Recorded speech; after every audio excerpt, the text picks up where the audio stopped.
Right, hello and welcome to Forex Foundations. So, in this little series, in this little chapter, we are just going to be introducing you to the Forex markets. Now, this is more aimed for beginners, but I thought it's important to cover before we actually dive into the rest of the course. So, we're just going to talk a little bit about what Forex is, who trades it, when can we trade it, and all of these little things. And we'll also talk through some jargon and get you prepped with the principles before we dive into it. So Forex is the name given to the foreign exchange market. It's the global markets where the value of currencies are traded against one another. The Forex market is the biggest market in the world with a daily turnover of only over $6 trillion. Now, what this means is $6 trillion passes hands every single day in the Forex markets. It means it's a very, very big market and there's a bit of money to go around for everyone who knows how to trade it properly. So the Forex market has multiple different market participants. We've got institutional players like banks, hedge funds, and financial institutions. And then we also have individuals like me and you.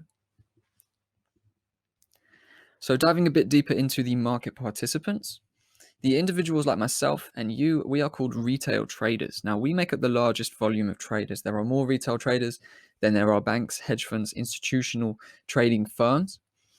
However, despite making up the highest number of traders, the dollar volume that we actually push through the market is significantly less than these institutional market participants. So the banks, the hedge funds, the trading firms actually make up over 90% of the daily dollar trading volume that passes through currency markets. This means they've got a lot of influence over currency valuations. They actually have the power to move prices. Now, we do not as retail traders. We just simply do not have the capital, the hundreds of billions that are pushed through the market by these institutional players. We don't have that. So we are small fry in the larger process of everything. But we can still succeed if we know what to do. So the Forex markets are actually very flexible. They're open 24 hours a day, 5 days a week. They only close for the weekend. Now, in London time, they are open from 10 p.m. Sunday to 10 p.m. Friday. That gives us the entire week to trade. And from there on out, the market closes for Saturday and all of Sunday day until the evening, and then they crack open once again, ready to trade. So they are very flexible markets. We can actually trade them any time throughout the week, except for, of course, the weekend. Now, this makes them more flexible than stock markets, commodity markets, except for, of course, we can actually trade some commodity markets in the currency markets. And futures markets, all of these things, that close for the week, they close, out of trading hours. I mean, 5 to 9 p.m. and then they are closed. 9 to 5 p.m., sorry, and then they're closed. We don't have that. We can actually trade through the day, through the night if we want to.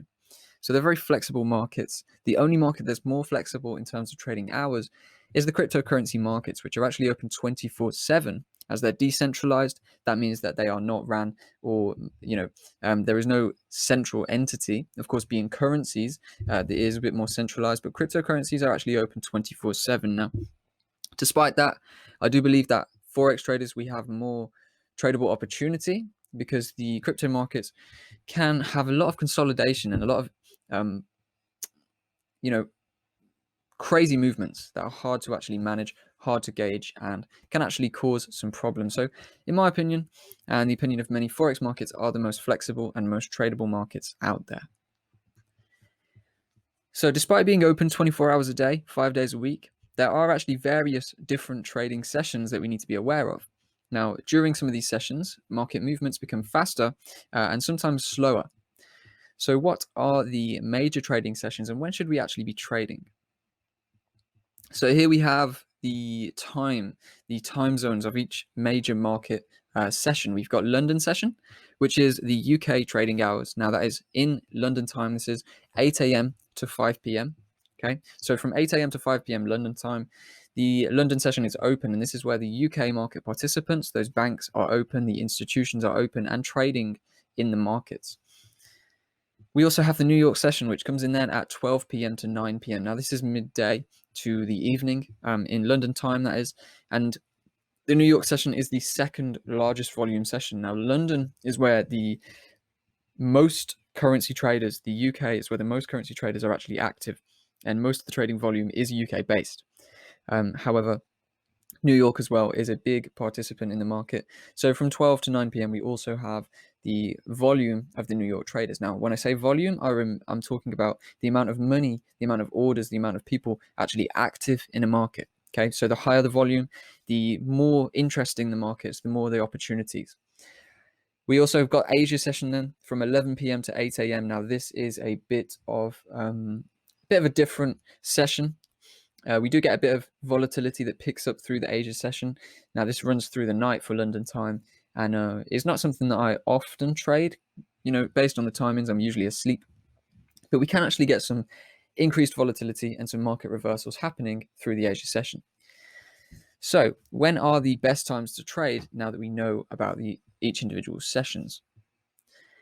So, based on the volume that I just spoke about, and the volume being high between the London session and the New York session, and especially in that crossover point when the New York session opens and the London session is not yet closed, the best time to trade is through that London and New York session, okay, the crossover there between 12 to 5 p.m.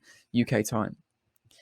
So this is where the highest volatility is in the market, and this is where most of the trading volume goes down. This is where we get the biggest price movements and the biggest trading opportunities. So from there on, 5 p.m. GMT, when the London session closes off, we do see a slowdown in volatility, a slowdown in the market movements. Until then, the Asia session comes back on and picks back up. So best time to trade really is going to be that little bracket where the London and New York sessions are both open. Now, it depends on your style of trading, I will say this, because some traders, long-term traders, you don't even really need to worry about sessions. Of course, you can use them to get into faster movements. But if you're a long-term trader, you don't really have to worry too much about when you're entering your trade and exiting it, because we are looking to hold through multiple sessions anyway. So we'll learn a little bit about sessions when we're actually talking technicals and showing some examples.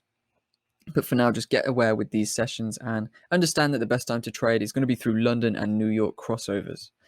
So the Asia session, as mentioned, can actually provide some fresh volume, some fresh volatility, some fresh movements for the market.